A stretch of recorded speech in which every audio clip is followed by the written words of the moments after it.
오늘 저희들이 공부하는 이 주제는 십자가에 담겨진 하나님의 마음이 무엇인가라는 상당히 중요한 아주 기초되고 또는 가장 근본되는 기독교의 소위 교리예요. 교리라 그러면 조금 좀 어려운 감이 있지만 우리 복음의 진수가 오늘 제가 말씀드리는 이 속에 담겨져 있어요. 그렇기 때문에 오늘 드리는 말씀 평소에 여러분들이 일부는 들었겠지만 또 다시 한번 정돈을 하면서 이 말씀 하나하나 잘 정리하시기를 부탁드립니다. 성령님께서 또 그렇게 인도하실 거예요. 그래서 이제 이 말씀을 할 때 항상 우리가 이제 시작하는 것이 뭐냐면 창세전 십자가 사건이에요. 그래서요, 이 도표를 여기 보시지만 요 창세전 십자가 사건을 뒤늦게 바울이 깨달았죠. 바울이 언제 깨달았어요? 고린도전서 2장 7절을 기록하실 때예요. 주후 55년이에요. 그러니까 이분이 개종을 35년에 했으니까 약 20년 후에 깨달은 거예요. 그 전에는 바울이 어떤 복음을 깨달았어요? 요 원시 복음을 깨달았죠. 우리 알아도 다 적어 놓으세요. 이게 순서대로. 이 원시 복음이라는 건 뭐냐면 아담이 죄를 지었기 때문에 예수님이 이 세상에 오셔서 십자가에서 죽으시기로 약속하셨다라는 이 복음이에요. 이것은 인간 책임론과 연결되어 있는 복음이에요. 알메니안주의예요. 그러니까 지금도 약 한 80~90%의 하나님의 자녀들 전 세계 어디 가나 요 원시 복음을 그냥 편하게 믿고 있어요. 괜찮아요. 이렇게 믿는 것이 훨씬 우리가 볼 때 소화하기가 쉬워요. 바울도 개종 20년 동안은 그렇게 알고 있었어요. 요 원시 복음. 그런데 우리 다시 보면은 이 원시 복음보다 훨씬 이전에 창세전에 삼위 하나님이 이 십자가 사건을 디자인하셨다라는 그 복음, 그것을 하나님의 신비다 이렇게 바울이 불렀어요. 로마서 16장 25절 26절, 고린도전서 2장 7절, 성경 구절은 그 외에도 상당히 많아요. 이렇게 해서 이제 우리가 지금까지 이렇게 공부를 했어요. 그러니까 이 두 복음이 같은 복음이지만 이 두 복음이 항상 공존하고 있다라는 것을 우리가 항상 머릿속에 이제 기억하시기를 바라요. 자, 이러면서요, 이제 아담을 창조하셨어요. 이제 제가 이 공간이 많지 않아서 적지를 않았지만 여러분들은 지난 시간에 제가 적었지만 다시 또 적으세요. 아담을 창조하실 때 아담에게 복을 내리셨어요. 어떤 복을 내리셨냐? 육의 복, 혼의 복, 영의 복을 내리셨다. 이 말 우리가 항상 기억하세요. 그러면 지난 시간엔 제가 이 육의 복이 뭐냐, 혼의 복이 뭐냐, 영의 복이 뭐냐를 쫙 적어줬는데 여러분들이 다 노트에 있지만 다시 간단하게 적으세요. 자꾸 적으셔야 돼요. 육의 복은 뭐예요? 육의 복은 첫째, 음식의 복, 열매 먹는 거예요. 그 다음에 마음대로 먹는 것, 농사 짓지 않는 그러한 복, 그 다음에 생로병사가 없는 복, 주택도 무료, 또 시간과 공간과 이런 것을 초월하는 복, 통신, 대화, 이동, 다 이것이 마음대로 다니는 이런 육의 복이, 혼의 복은 뭔가? 하나님의 형상으로 지음받았기에 하나님의 성품을 가진 복이. 그 다음에 두 번째는 모든 피조물 중에서 최상위 피조물이, 그래서 존귀함을 받는, 모든 피조물들을 다스리고 정복하는 창조 목적 파트너의 일을 하는 이런 복을 받았어요. 영의 복은 뭐냐?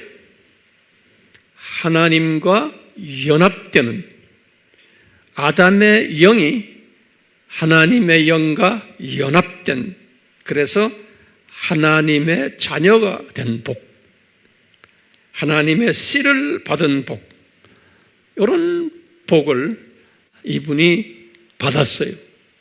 그러다가 이제 타락이 됐을 때 요 육혼 영이 저주를 받은 거예요. 그 저주의 내용을 간단하게 또 적어보세요. 육의 저주를 어떻게 받았냐? 육의 저주예요. 시간 세계로 떨어졌어. 생로병사 경험하고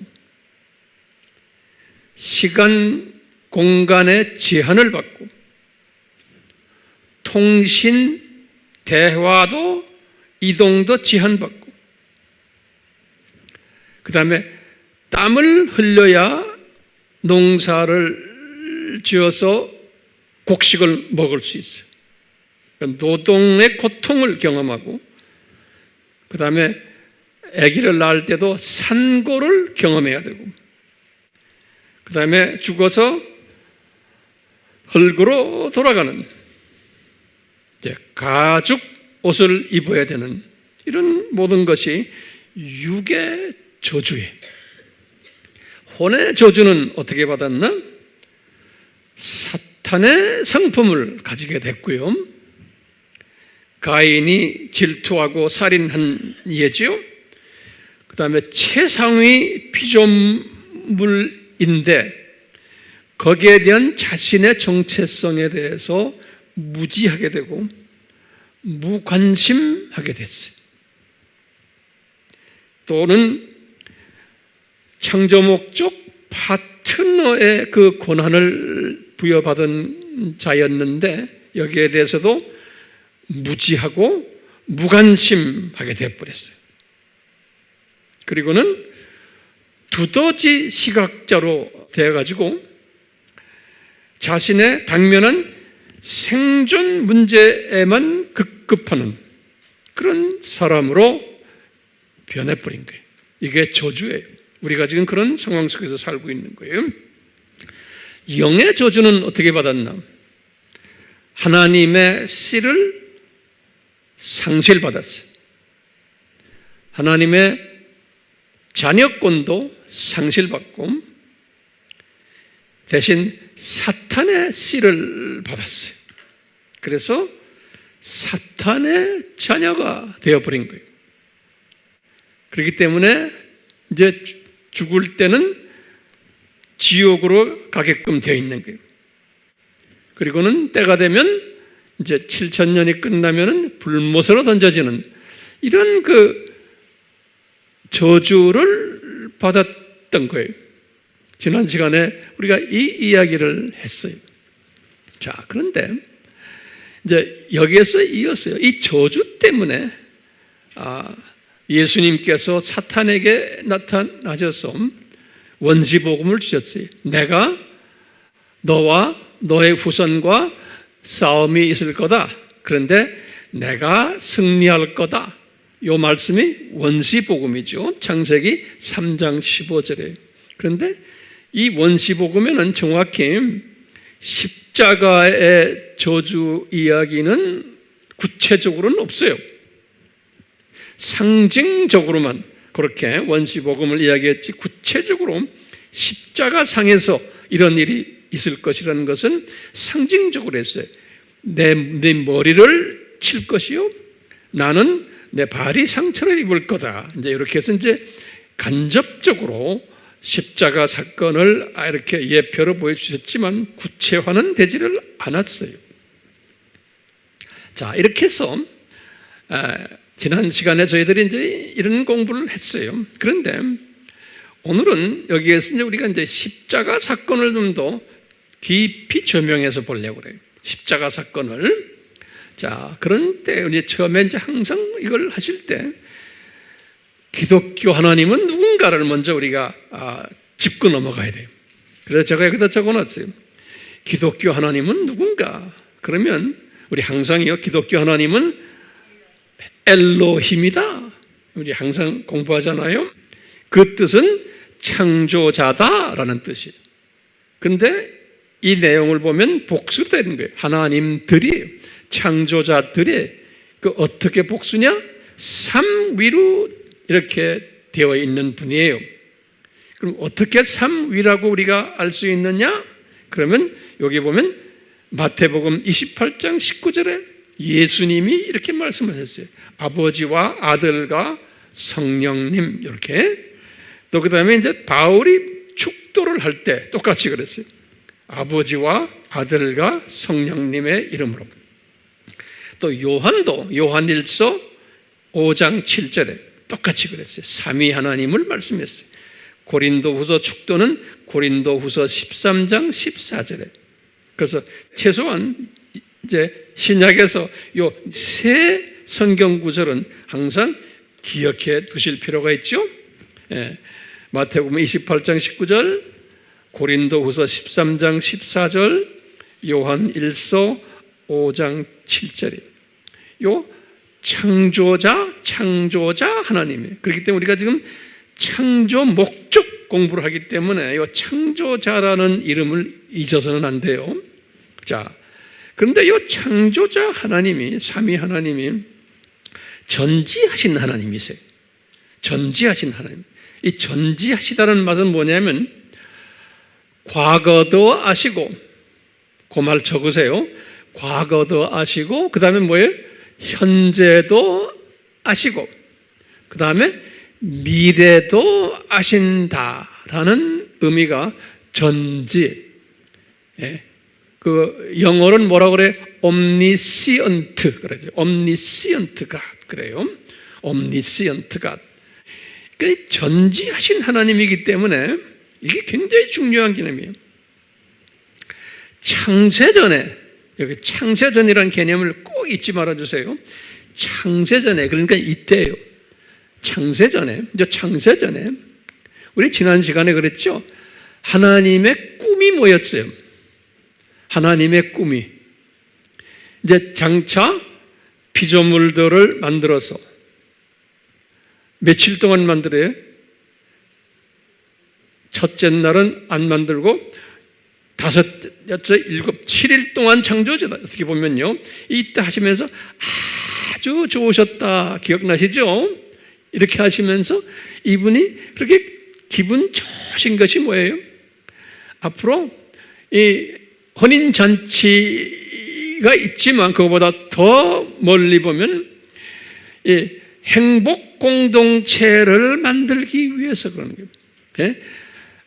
사랑 공동체.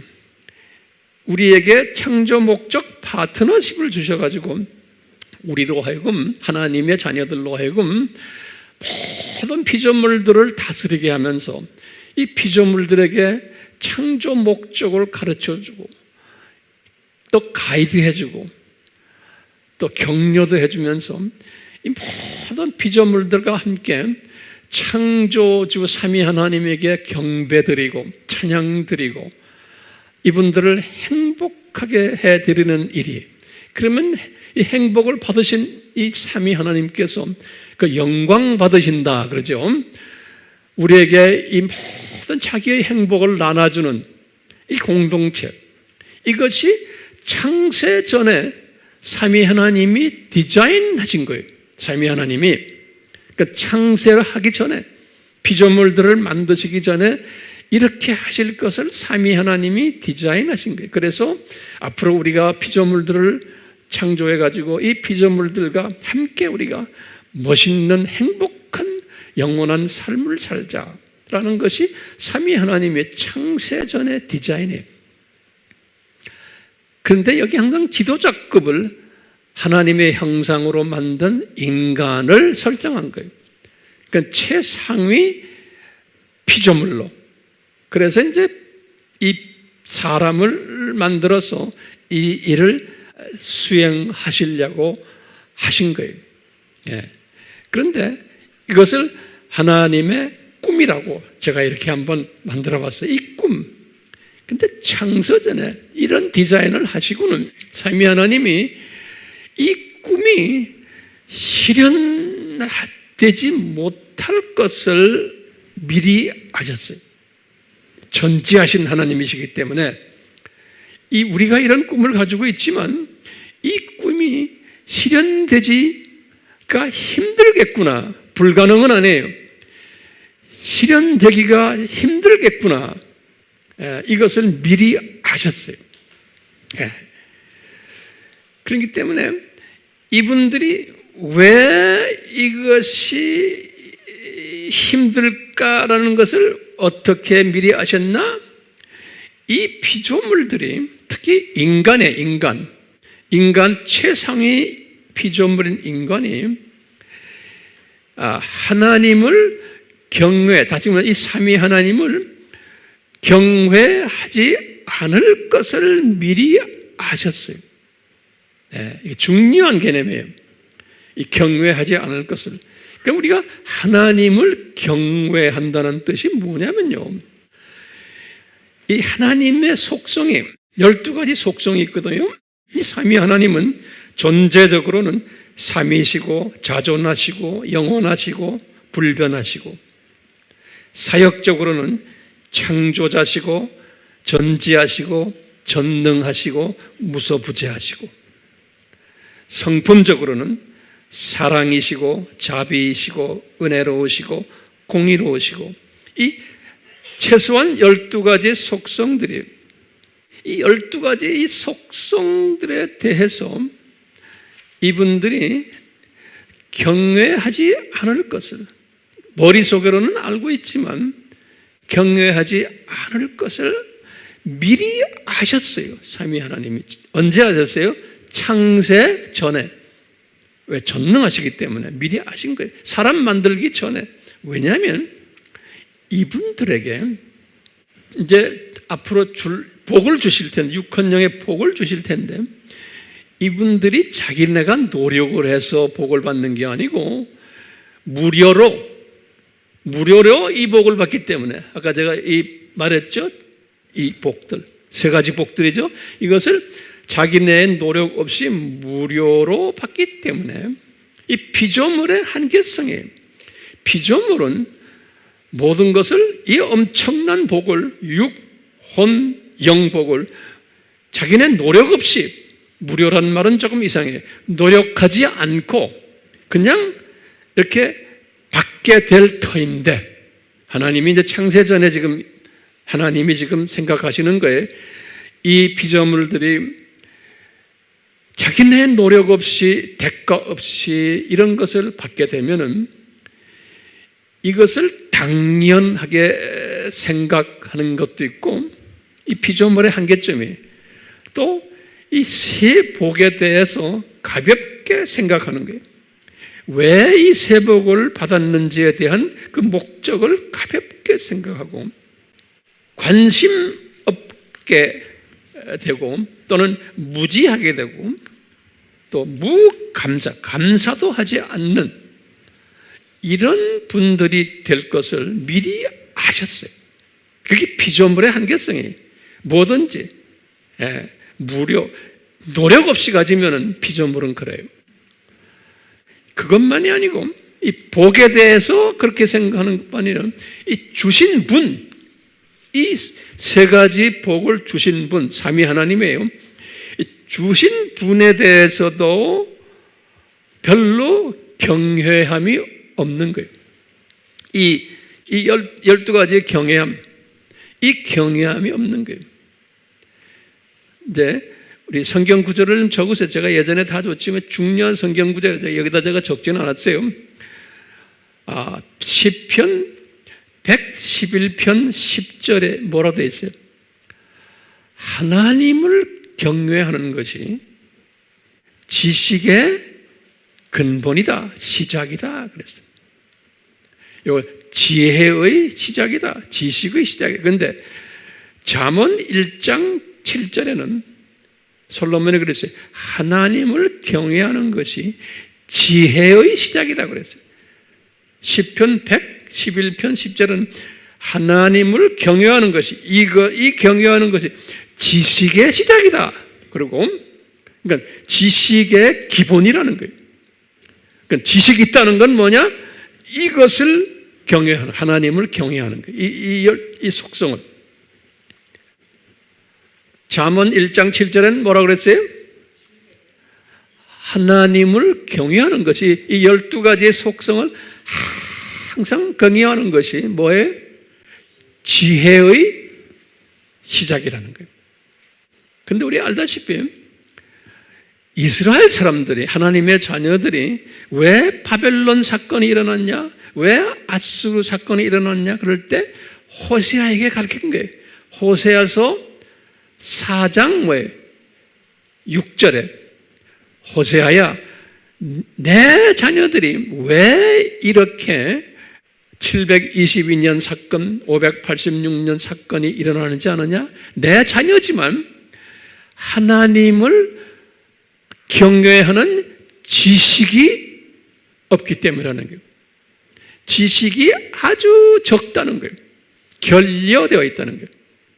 네, 그렇기 때문에 이분들도 노력 없이 하나님의 자녀된 사람들 아니에요. 이스라엘 사람들도. 그러니까 그렇게 십계명을 받고 온갖 가르침을 받았는데도 하나님을 경외하는 것이 없었던 거예요. 그렇기 때문에 호세아에게 말씀하시죠. 호세아서 6장 6절에 하나님을 경외하는 이 지혜를 가지는 것이, 지식을 가지는 것이 번제보다 낫다 그러는 거예요. 네, 그러니까 예배 드리는 것은 그건 아니야. 먼저 하나님을 경외하는 거예요. 예배 드리는 것은 경외하기 위한 하나의 도구지 예배 자체가 중요한 게 아니라는 거예요. 네. 그렇기 때문에 우리가요, 뭐 예배가 살아야 된다 이런 말도 하죠. 그런데 앉아있는 사람들이 예배는 잘 드려요. 그런데 마음속에는 하나님을 경외하는 지식이 없는 거예요. 그러니까 거꾸로인 거예요. 자, 다시 말해요. 하나님을 경외하는 이 지식과 지혜가 왜 없게 되어 있어요? 이게 피조물의 한계성이, 모든 것을, 이 좋은 것들을 다 대가 없이 받으면 이렇게 된다는 거예요. 그렇기 때문에 이 육헌령에 복 받은 거에 대해서도 가볍게 생각하고, 주신 분에 왜 줬냐, 그분이 누군가에 대해서도 그분을 경외하지 않고 가볍게 생각하고, 그뿐만 아니라 중요한 개념이 주신 분의 꿈이 있어요. 주신 분의 꿈이 뭐예요? 네? 알죠? 주신 분의 꿈이 저쪽 나라에서 행복 커뮤니티, 행복 공동체에서 사랑을 주고받고 하는 이 관계를 하려고 하는 것이 삼위 하나님의 꿈이에요. 이 꿈을 언제 만들어 놨어요? 창세 전에 이걸 다 이렇게 해놓으신 거예요. 이걸 디자인하신 거예요. 자, 그런데 이제 창세 전이에요. 창세 전에 삼위 하나님이 회의를 하셨어요. 창세 전에. 창세 전이라는 것은 아담을 만들기 전이에요. 삼위 하나님이 회의를 하셨어요. 회의를 하셔가지고 이분들이 이 장차 우리가 창조할 이 인간, 피조물들, 이 인간들이 분명 우리를 경외하지 않을 것을 다 아시고는 우리가 이 인간들을, 우리가 가지고 있는 이 꿈을 현실화하기 위해서 우리가 이 인간들을 훈련시켜야 되겠다라고 생각하신 거예요. 훈련. 예.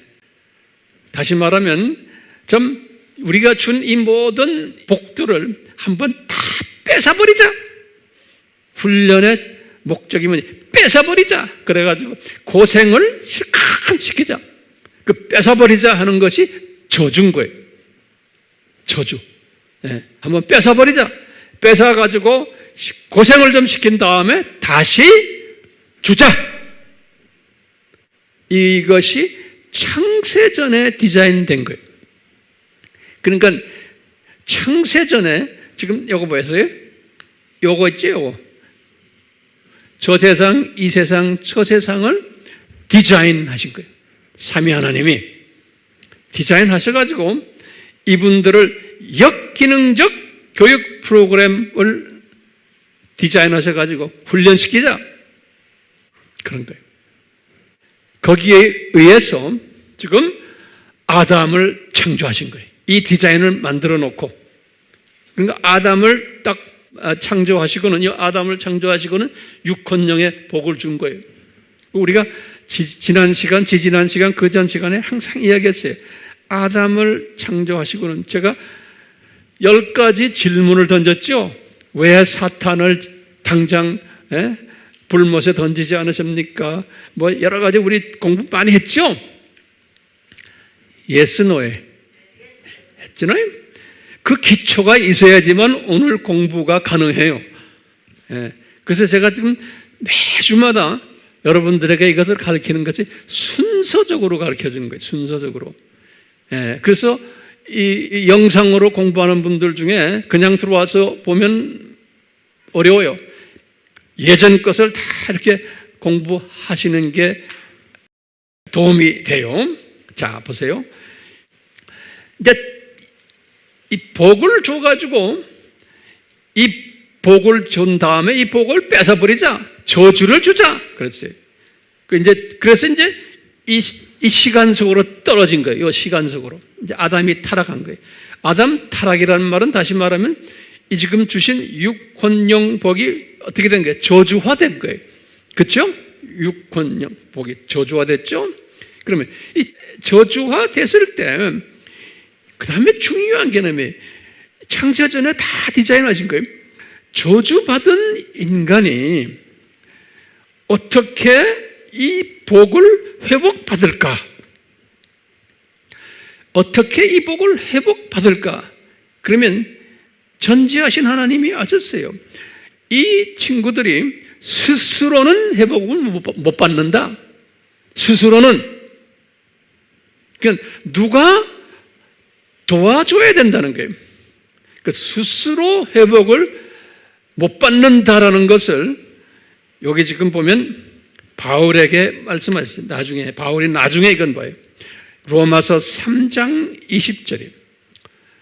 로마서 3장 20절은 뭐냐면 사람이 율법을 잘 지키면은 다시 하나님 앞에 의인이 된다. 다시 말하면 복을 회복받는다라는 개념이에요.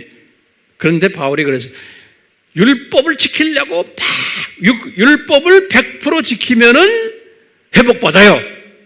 율법이란 건 하나님의 양심에, 하나님의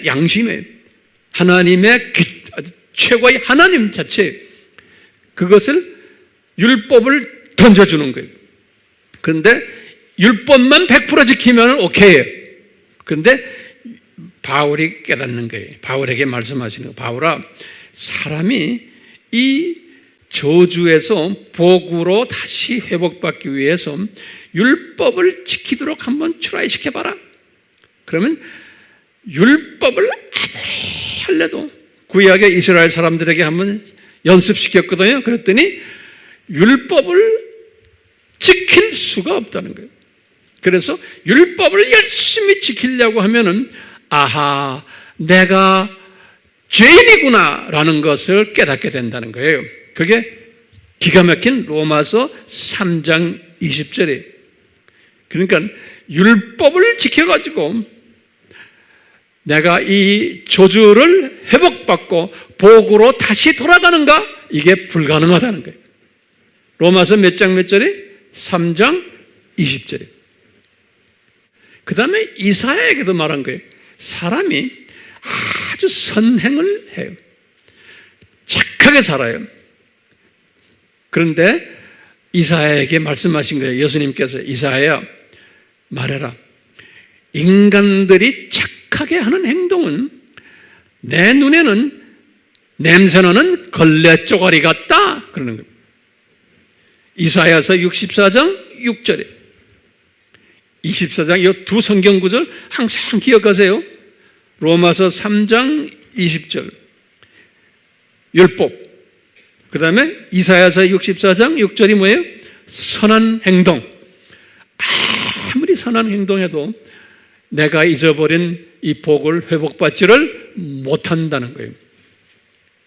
그러니까 인간은 자기 실력으로 이 빼앗긴 복을 회복받지 못한다는 거예요. 네. 이것을 창세전에 다 이미 디자인하신 거예요.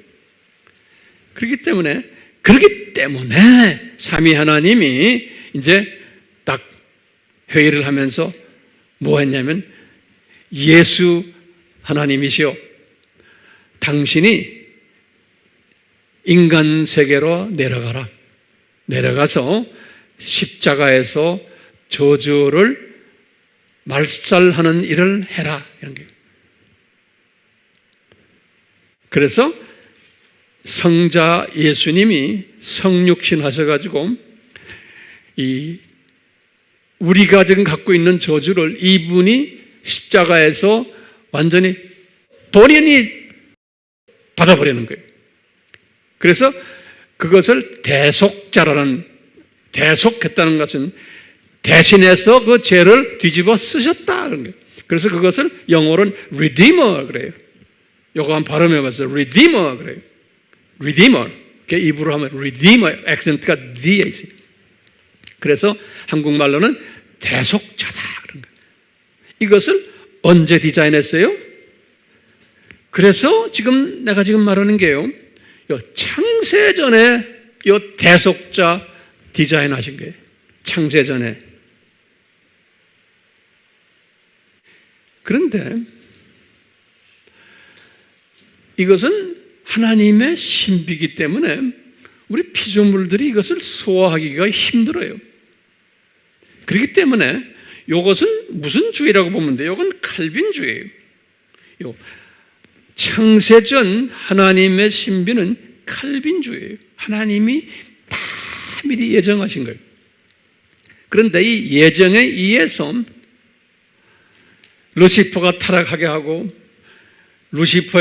타락한 루시퍼에게 이 세상 왕이라는 타이틀도 주고 이 세상 신이라는 타이틀도 주고 공중 권세 잡은 자라는 타이틀도 주고 그러면서 이 사탄과 그 세력들을 당장 불못에 던지지 않고 이 세상 7,000년이 다 끝난 후에 학교가 끝날 때 불못에 던지는 그 디자인이. 그렇기 때문에 우리 질문 던졌죠. 아담을 창조하기 전에 이미 에덴 동산에 이 사탄이 놀고 있었어요. 아담을 창조하시고 아담을 이놈이 유혹을 할 때도 예수님이 성령님이 도와주질 않았어요. 왜냐하면 이 창세전에 예수님이 이 세상으로 내려와서 이 리디머, 대속자가 됐을 것을 미리 다 디자인하셨기 때문에 그래요. 네. 이 말은 뭐였어요?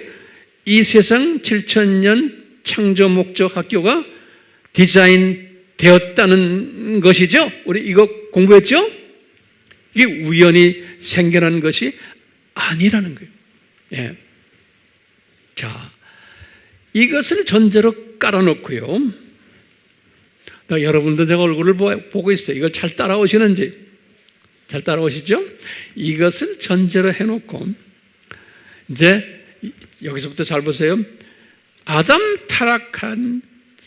타락하자마자 예수님이 사탄에게 원시복음을 딱 던져준 거예요. 예. 그러면서 십자가라는 그 구체적인 이야기는 하지 않았어요. 그리고는 우리 구원 스케줄을 우리가 많이 알죠? 뭐 입었어요? 가죽 치마 입고, 나중에 가서는 아벨의 어린 양 뭐 쭉 해서 우리 나오잖아요. 자, 나가는데 모세 때, 주전 1500년에 모세 때, 모세에게 이스라엘 사람들에게 율례를 주시면서 아주 특별한 말씀을 하셨어요. 모세에게 뭐라고 그랬냐면, 모세도 그걸 받기만 했지 이것이 어떻게 이 모든 이 큰 그림을, 내가 볼 땐 이분은 그 그림을 보지를 못했을 것 같아요. 그냥 이걸 받은 게 뭐라고 하냐? 그 유명한 신명기 21장 23절인 거예요. 기가 막힌 말씀이죠. 우리 다 공부했지만 항상 기억하세요. 신명기 21장 23절에 모세에게 여호와께서, 예수님이 모세에게 말씀했어요. 모세야, 이제부터 이스라엘 사람들에게 이렇게 해라. 살인자들, 이제 죽여야 되네. 돌로 친 사람은 돌로 쳐 죽이고, 뭐 목 베인 사람은 목 베어버리고 이렇게 하는데, 눈은 눈, 이는 이, 이런 거 우리 알잖아요. 그런데 특별한 아주 못된 최악의 살인자가 있는데, 그 살인자는 뭐냐면 십자가에 달려서 죽여라 그러는 거예요. 그런 살인자는. 그러면서 이 살인자는 뭐냐? 저주를 받는 사람이다 그러는 거예요. 다른 살인자들은 죽임을 당할 때 저주를 받는 분이 아닌데, 십자가에서 이제 죽는 사람은 저주를 받는 사람이라는 거예요. 그렇기 때문에 네가 볼 때 저주를 받아야 된다라고 생각하는 사람은 꼭 십자가에 매달려서 죽여라는 거예요. 이것은 누구를 지금 보여주기 위해서 모세에게 보여주신 거예요? 앞으로 예수님이 십자가에서 저주받으실 것을 대신 Redeemer, 대속자가 되실 것을 미리 예표로 보여주신 거예요. 예. 그러니까 이렇게 놓고는 이스라엘 사람들이 아주 저주의 대상되는 사람들은 이런 식으로 죽인 거예요. 그러다가 500년 후에 다윗 시대가 딱 온 거예요. 다윗도 이 십자가에 대한 것을 자세히 모르고 있다가 갑자기 다윗에게 환상을 탁 보여주신 거예요. 환상을 딱 보여주시는데, 다윗이 이 환상을 시편 22편 1절에다 적은 거예요. 시편 22편은 메시아닉 챕터라고 그래요. 다시 말하면 예수님 챕터, 예수님에 관한 이야기, 예수님의 십자가 사건 이야기가 시편 22편이에요. 근데 22편 1절에 다윗이 딱 환상을 봤는데, 무슨 환상을 보냐면 예수님이 십자가에 매달려서 뭐라고 말씀하시냐면, 고통을 이렇게 보여주면서 엘리 엘리 라마 사막다니, 그 아버지 왜 나를 버리십니까? 라는 그 소리를 외치는 것을 직접 듣고 본 거예요. 다윗이 이 주전 1000년에 어디에 기록되어 있어요? 시편 22편 1절에. 예. 그러니까 모세가 받은 이것이 이제 현실화되는 거예요. 500년 후에. 예. 그래서 이제 다윗이 이것을 보면서, 내가 이거 그냥 봤구나 해서 기록만 해놓는데, 그런데 이제 1000년 후에 예수님이 실제로 십자가에서 죽으시는 거예요. 주후 30년에. 이분이 십자가에서 죽으실 때 마지막 순간에 이 다윗이 본 이 모습을 그대로 재현하시는 거예요. 엘리 엘리 라마 사막다니, 아버지 왜 나를 버리십니까? 그러는 거예요. 마태복음 27장 46절에 그대로 하신 거예요. 1000년 전에 다윗에게 보여줬던 것 그대로 예수님이 재현하시는 거예요. 이게 무슨 소리냐? 왜 이렇게 예수님이 이렇게 영어로 말하면 cry out 그래요. cry, 운다는 소리죠. cry out, 소리 지르. 왜 그러냐? 요 순간에 과거에 있었던 하나님의 자녀들, 현재 하나님의 자녀들, 미래 앞으로 태어날 하나님의 자녀들의 저주들을 이 순간에 뒤집어 쓰시는 장면이. 그러니까 항상 과거에 이 아담 타락부터 시작을 해서 이제 심판 때까지 앞으로 하나님의 예정된 자녀들의 저주를 뒤집어 쓰시는 그 순간이 십자가에서 지금 이 엘리 엘리 라마 사막다니 하는 순간인 거예요. 자, 그리고 꼭 딱 하신 다음에 이분이 요한복음 19장 30절에 다 이루었다. 그리고 숨을 거두신 거예요. It is finished 그런 거예요.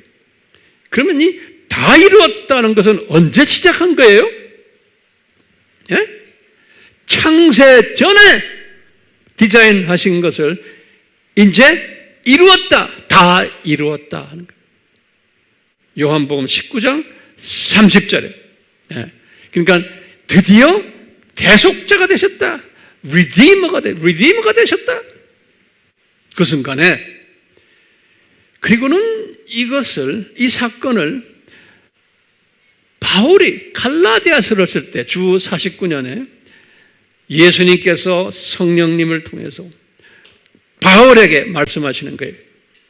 야, 기가 막힌 말씀하는 거예요. 갈라디아서 3장 13절에 바울에게 확인시켜주는 거예요. 여기 보세요. 그래서 제가 여기서 성경 구절을 다 적어놨어요. 잘 보세요.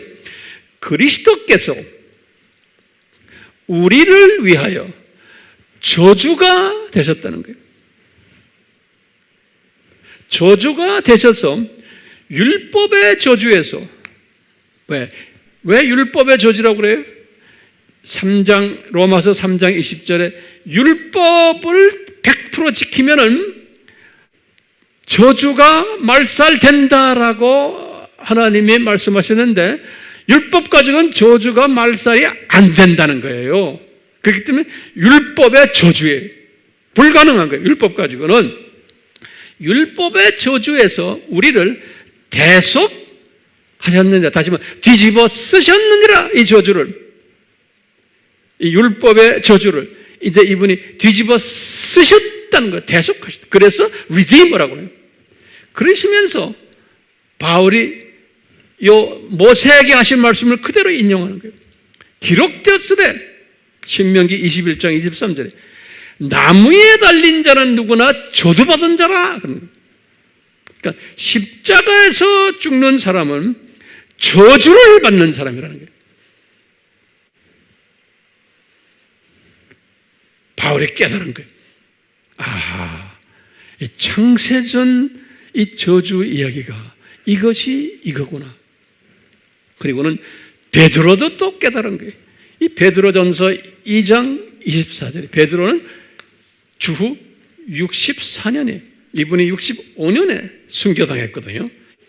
베드로전서 2장 24절에 우리가 다 들은 이야기지만 오늘 여러분들이 이 성경 말씀을 보면서 들으면서 이것을 이제 깊이 깨닫게 될 거예요. 베드로가 또 이 사건 깨달은 거예요. 이 저주 복 사건을 그가 누굽니까? 예수님이 그가 친히 나무에 달린 자신의 몸으로 우리의 죄들이라는 게 뭡니까? 저주들을. 알겠어요? 이거 이제 아셔야 돼. 우리의 저주들을 담당하셨나, 뒤집어 쓰셨나니, 이는 우리가 저주들에 대해서 죽고, 이제 노무와 저주, 예? 의에는 살게 하는, 의는 뭐예요? 복을 회복받게 하려 함이라 해. 베드로가 이렇게 깨달은 거예요. 그래가지고 베드로가 계속 또 이야기하는 거예요. 베드로전서 3장 18절에 그리스도께서 죄들을, 그러면 저주를 인하여 한 번 고난을 받으사 십자가에 의인으로서, 그분이 의인 아닙니까? 예수님이 의인으로서 불의한 자들을, 이게 뭡니까? 저주받은 자들이 의인으로서 불의한 자들을 대신하여 그들을 살리셨느니라. 그러니까 예수님께서 뭐 하셨다는 거예요? 우리의 저주를 뒤집어 쓰셨다라는 거예요. 우리의 저주를. 그래서 제가 여러분들에게 예전에도 이야기했지만 실현된 복과 지연된 복이라는 걸 말씀했어요. 요거 다시 적어놓으세요. 예수님의 십자가 사건 때문에 우리는 이미 영어로 말하면 no more 저주예요. 우리는 no more 저주예요. 이제 저주받은 자들 안에 우리는요, 아닌데, 그러면 복받은 자들이죠. 그렇죠? 예수님이 우리의 저주를 다 뒤집어 쓰셨기 때문에 우리는 이제 복받은 자들이에요. 그런데 이 복을 이 세상에 사는 동안에는 지연시킨 복이 있어요. 이미 우리가 받았는데도 이게 뭐냐면 육의 저주는 그대로 있는 거예요. 우리가 지금 육의 저주 속에 그대로 살고 있는 거예요. 혼의 저주도 그대로 있는 거예요. 사탄의 성품 그대로 다 가지고 있어, 우리. 예. 이것을 지연된 복이라고 그러는 거예요. 나중에 이제 이 세상에서 우리가 졸업하면 이것 회복받죠? 그러니까 이미 보증받은 지연된 복이에요. 그러면 왜 이렇게 지연시켰나? 왜냐하면 우리가 이 세상 사는 동안에 얼만큼 하나님의 성품을 닮아가지고 사느냐에 따라서 저쪽 올라가면 내 계층이, 내 계급이 설정이 돼요. 얼만큼 성화됐느냐. 예. 그런데 실현된 복은 뭐예요? 이미 영은 실현됐어요. 영의 저주가 이제는 영의 복으로 하나님의 자녀가 된 거예요. 그러니까 우리는 지금 이 세상에 살면서 천국 시민권을 가진 자들이에요. 하나님의 자녀들, 이건 실현됐어요. 그런데 아직도 소위 저주 자국들이 아직 우리에게 아직 그대로 있어요. 그렇지만 우린 저주받은 자들이 아니에요. 육의 저주도 그냥 아직 그대로 지연돼서 있는 것 뿐이지, 혼의 저주도 지연돼서 있는 것 뿐이지, 우리가 이 세상을 끝나면서 그대로 다 회복이 자동적으로 되게 돼 있는 거예요. 그래서 지연된 복이라고 그러고, 실현된 복은 무슨 복이에요? 영의 복이에요. 예. 시민권 가진. 예. 자, 이제 지금부터 아주 중요한 개념이니까 지금 이 아이디어를 가지고서 그 다음에 이제 예수님이 하신 말씀이 있어요. 예수님께서 이 공생의 기간이에요. 요한복음 8장 32절에 우리 아주 사람들이 좋아하는 거예요. 진리를 알지니 그 진리가 너희를 자유케 하리라. 이 말씀 뜻도 모르고 할렐루야 아멘 해요, 사람들이요. 이것은요, 미래형으로 되어 있어요. 미래형. 이게 미래형이에요. 예수님이 미래형이에요.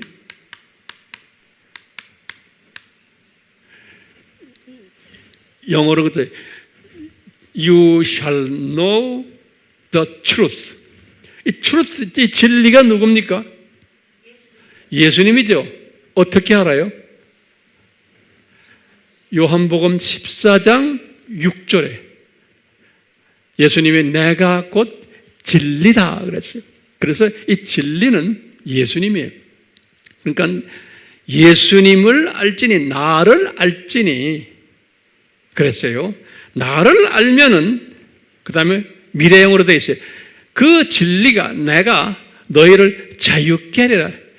이것도 That truth shall make you, 미래형으로 shall make you free 그랬어요. 그러니까 이 예수님을 알면은 미래형이에요. 그리고 예수님이 지금 공생했대요. 아직까지 예수님이 십자가 사건이 안 일어났기 때문에 그러는 거예요. 이 십자가 사건을 이제 너희들이 그 뜻을 알게 되면은 너희들은 이제는 자유케 되겠다는 거예요. 다시 자유케 된다는 말이 뭐예요? 여기다 쓸 때 복을 회복받게 되리라 그런 소리. 저주에서 벗어나서 복을 회복받게 되리라. 율법의 저주에서 복을 회복해 되리라. 이 자유케 되리라. 이런 말이에요. 자, 그러면 진리를 보는 두 시각이 있어요. 이 진리란 건 지금 뭐예요? 예수님이에요. 근데 이 진리 속엔 지금 뭐가 들어있냐면 예수님의 창세전 십자가 사건, 또 이 세상 7,000년 스토리, 그 다음에 다시 회복되는 스토리, 저 세상, 이 세상, 저 세상, 이 스토리의 주인이 누구고 이 스토리를 만드신 분이 누구예요? 예수님이에요. 진리예요. 너희들이 이 스토리를 완전히 알게 되면 너희들은 자유케 되리라 그런 거예요. 다시 말하면 너희들이 지금 이 저주 속에 있는데 거기에서 자유케 되리라 이게. 그러면 이제 보세요. 두 가지 시각이 있어요. 진리를 보는 두 시각이에요. 이게 뭐냐면 진리는 누구라고 그랬어요? 예수님이에요. 오케이? 참새 시각이 있어요. 참새 시각이 뭐냐면 제가 이 참새 시각이라 해서 좀 어떤 분들에게 좀 미안하지만 참새 시각이란 뭐냐면 좀 근거리 시각이에요. 뭐냐면 이 예수님의 이 복저주 이 스토리를 어디서부터 보냐면 이 원시복음부터 보는 사람들이에요. 이 참새 시각자들은. 그래서요, 예수님이 이 세상에 와서 왜 죽으셨냐 그럴 때 원시복음부터 이야기를 해요. 아담이 죄를 졌기 때문에 예수님이 이 세상에 오시게 돼서 이분이 십자가에서 죽으셨다. 여기까지 딱 보는 거예요.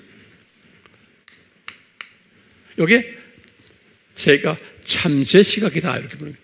이건 알메니안적 시각이에요. 그러니까 사람이 책임이 있다. 사람 잘못이다.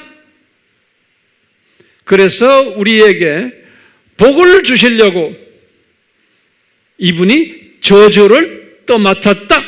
이렇게 보는 거예요. 이렇게 보는 사람들이 대부분의 크리스찬들이에요. 그러니까 이게 진리예요. 이 진리를 깨달은 자들은 십자가 사건을 진리예요. 너희들은 자유케 되리라.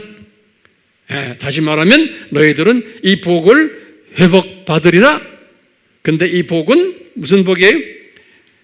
육혼은 지연된 복이고 그 다음에 영은 무슨 복이에요?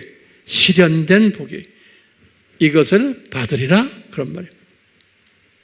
자, 그런데 독수리 시각으로 보는 진리는 뭘까요? 독수리 시각으로 보는 진리는 제가 여러분들에게 지금 이 독수리 시각자가 되라고 지금 이 시간에 이 단에 서서 이야기하는 거예요.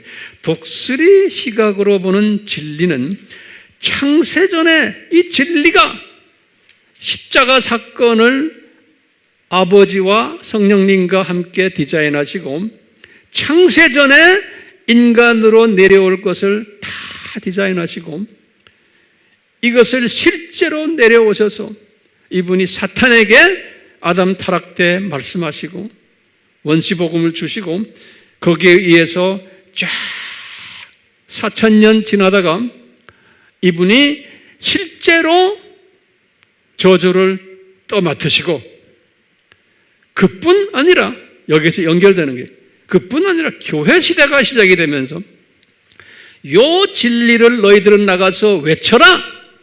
그것이 2000년인 거예요. 교회 시대. 그럴 때 이 진리를 가르치기 위해서 예수님이에요. 내가 가짜 진리들을, 적 그리스도들이 내가 많이 만들어낼 거다. 왜 그러냐? 이것은 역기능적 교육 방법이에요. 가짜들을 많이 만들어낼 거고, 내가 재림에 올 때는 이 가짜들이 두 짐승이라는 이름으로 아주 활보를 칠 거다. 예, 지금 우리가 그 세대에 살고 있잖아요. 그리고는 내가 지상재림, 내가 공정재림했다가 7년 혼란이 있다가 지상재림 할 텐데, 그 지상재림 직전에 혼인잔치가 있을 거다. 이 혼인잔치는 뭐냐? 이 진리를 제대로 따르고 진리를 깨닫고 이 진리를 제대로 나눈 특별한 신부들이 있단다. 그분들 수고했다고 내가 이제 혼인잔치 할 거다는 거예요. 그리고는 요분들이 이제 천년왕국 때 왕노릇하고 또 저 세계에 가서도 왕노릇할 거다. 그런데 이 혼인잔치에 관한 이 디자인은 이미 창세기 1장에서 이미 6째 날에 보아라, 내가 아주 좋았더라, 이걸로 해서 내가 보여주지 않았느냐? 그러는 거예요. 이 디자인을. 그렇기 때문에 진리를 우리가 이 독수리 시각으로 보는 사람은 이 창세 전부터 시작을 해서 쭉에서 아담 타락에서 이 세상 7,000년, 그 다음에 심판 또 저 세상까지 이것을 다 보는 분이. 그러니까 이 모든 디자인에 거기에 주 책임 하나님이 누구예요? 예수 하나님이신 거예요. 진리 하나님이신 거예요. 네, 변하지 않는. 그러니까 이 진리를 아는 사람은 자유를 얻으리라. 너희들은 이 자유, 이 저주에서 해방된 것뿐이 아니라 너희들은 행복을 느끼고, 지금 이 두 짐승이 있어도 이 두 짐승이 있다고 해서 내가 거기에서 위축되어 있는 게 아니고, 이 두 짐승은 언젠가는 정확하게 알잖아요. 불못에 던져지죠. 예수님 지상 재림 직전에. 그리고 천년왕국이 있다가 이 사탄도 불못에 던져진다. 사탄의 자녀들도. 이것을 다 아는 사람이 이 진리를 아는 사람인 거예요. 이 진리를 알지니 이 진리가 너희들을 자유케 하리라. 우리는 이런 자유를 누리는 사람들이. 여러분들 그런 분들이죠? 전 그래요. 그렇기 때문에 이 진리를 깨달은 분은, 독수리 시각을 가진 사람은 자질구레한 집안의 문제들, 건강 문제들, 자녀 문제들, 사업 문제들, 이런 거 같이 사는 사람들이. 그렇지만 이런 것 때문에 나의 이 진리에 대한 이것이 변질되질 않는 거예요. 이런 것이 나에게 엄습해 올 때마다 이 진리에 대해서 내가 더 초점을 맞추게 돼 있는 거예요. 역기능적 창조 목적 학교이기 때문에 우리에게는 이 역기능적 일들이 우리 주변에서 많이 일어나도록 하나님이 허락하셨어요. 그럴 때마다 우리는 초점을 진리에다 맞추는 분이 되셔야 되는 거예요. 그러면요, 이제 우리 중요한 질문이에요. 여러분들, 십자가를 보면 무슨 생각하세요? 자, 이게 굉장히 중요한 질문이에요. 우리가 십자가 이렇게 보잖아요. 자주 달고 다니고, 교회 가면 십자가 있잖아요. 여기저기에. 건물에 십자가 있고요. 십자가를 보면 무슨 생각하세요? 두 가지 생각을 하는 거예요. 두 가지 사람이 있어요. 첫 번째는 참새 시각을 가진 사람은 어떻게 생각해요? 아하, 아담이 죄를 지어서 나도 죄인이 되어가지고 나 때문에 예수님이 오셔서 고생하시고 십자가에서 죽으셨구나. 그래서 내가 하나님의 자녀가 됐구나. 오, 십자가 고맙습니다. 이 정도까지 보는 사람들이. 당연히 그렇게 봐야죠. 네? 그런데 이 십자가를 볼 때 하나님의 이 독수리 시각으로서 십자가를 보는 사람은 아하, 저 세상, 이 세상, 저 세상을 딱 보고 이 세상은 창조 목적 학교구나. 창조 목적을 훈련시키기 위해서 의도적으로 우리 인간들이 아담부터 시작해서 저주 속에 들어갔다가 그 저주를 예수님께서 대신 지셨구나. 그리고는 이 저주를 대신 지신 이 예수님이 나에게 큰 그림을 보여주시는구나. 그리고는 아하, 이 세상, 내가 사는 이 세상은 잠깐 내가 나그네에 와 있는 존재구나. 훈련받으러 온 순례자구나. 안개 같은 존재구나. 내가 꽃같이 이쁘지만 언젠가는 시들어지는구나. 들의 풀이구나. 이것을 항상 느끼며 경험하며 외치며 내가 느끼며 또 나누고, 이 십자가를 보면은 이런 것을 총체적으로 다 보는 사람이에요. 이 십자가가. 그러니까 질문해요. 십자가를 보면 무슨 생각합니까? 어떤 생각을 하시라고 제가 지금 이 도표를 지금 그려준 거예요. 그러면 다시 질문해요. 십자가에 담겨진 하나님의 마음이 무엇입니까? 제가 말하기 싫어요. 여러분들이 대답하세요. 이제 예수님의 입장에서 이 십자가를 보시면 엄청난 고생하신 거예요. 그렇기 때문에 우리는 이분이 창조주 되시는 이 예수님이 우리에게 이 창조 목적을 훈련시켜 주시기 위해서 이 저주 복 프로그램을 디자인하시고 본인이 직접 인간 역사 시간 속에 내려오셔서 이것을 우리에게 보여주시고 기가 막힌 고마운 분이세요. 기가 막힌. 그렇기 때문에 우리는 저 나라에 올라가면은 이런 아버지에게도 감사하지만 성령님께도 감사하지만 예수 하나님께 정말 감사한 마음을 가지도록 돼 있는 거예요. 그래서 예수님께서 그러셨어요. 빌립보서 2장 5절에서부터 12절에 뭐라고 그랬어요? 예수님이 이 십자가를 참으신 것이 왜 참으셨어요? 네? 모든 피조물들이 예수님 앞에 찬양을 드리고 감사를 드리는 그때를 이분이 상상하시면서 그때가 올 터인데 그것 때문에 참으셨다는 거예요.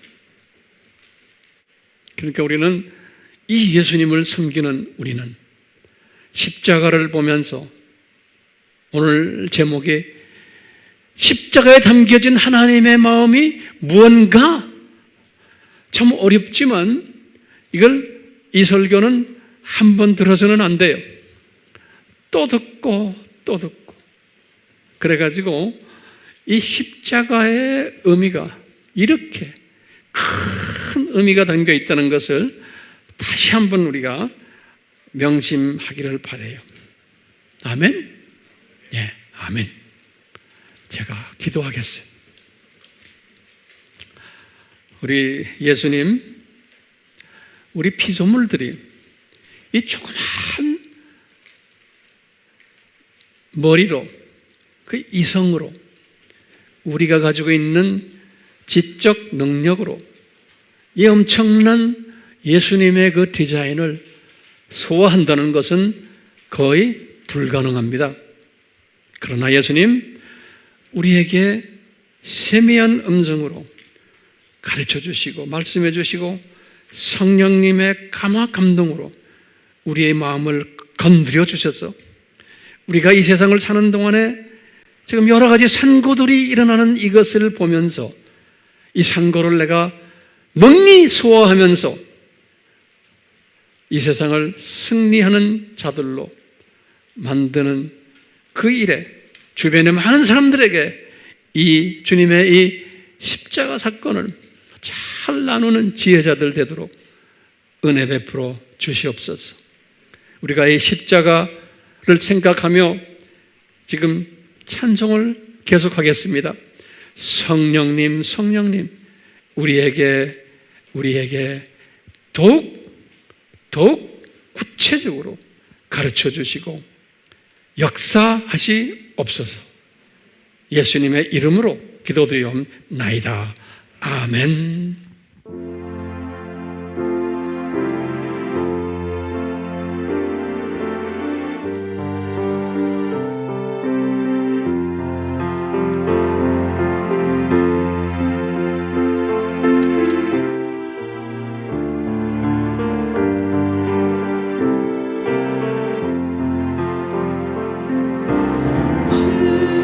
주다여 주를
우리 예수 그리스도의 은혜와 아버지 하나님의 사랑하심과 성령님의 끊임없이 가르쳐 주심과 깨닫게 하심과 순종케 하심이 우리를 항상 지켜주시기를 예수님의 이름으로 축원하옵나이다.